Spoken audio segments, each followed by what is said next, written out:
Thank you so much, ma'am, for coming here and lightning us. And it's an honor to welcome you in our National Stroke Conclaves and Awards in 2024. That is the second edition, which is happening in Delhi. And ma'am, we wanted to ask you, like, we know that you have an artificial intelligence startup, and how would you like to integrate that into our stroke programs? Thank you. Thank you for having me here. And thank you for this question as well, because AI is coming up in a big way and it has seeped into each and every part of our day to day life as well. And it is imperative that healthcare also makes use of it. So, I have a startup, Artificial Intelligence in Neurology. So, we should understand that there is a spectrum of stroke care which starts from prevention, treatment, and then stroke rehabilitation. During the COVID-19 times, when patients were not even able to access the doctors, physiotherapy was just out of the way. So we bought out a stroke help app. It is a free to download app on the Play Store. That has got several modules. That has got physiotherapy training sessions. So the patients can just see to that, and once they register on to that, they can continuously use it, and it will be very helpful for them. And that we saw that there is a sea change because patients can't travel to long distance.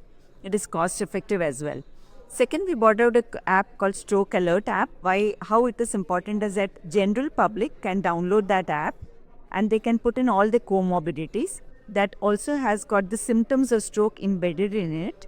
It has also got a frequently asked questions, so they can be updated about the stroke initially. And when, let us say, there are elderly in the family, when they have any of the symptoms, they can update their medication list as well into the app.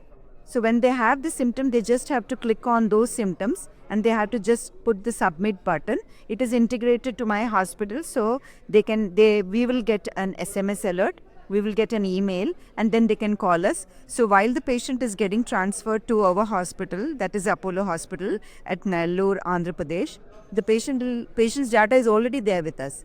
We already know what is the comorbidities, what the medication is taking, what are the symptoms for the patient. So we can be prepared as to the patient needs an IV thrombolysis, is the patient a candidate for thrombectomy, and so on and so forth.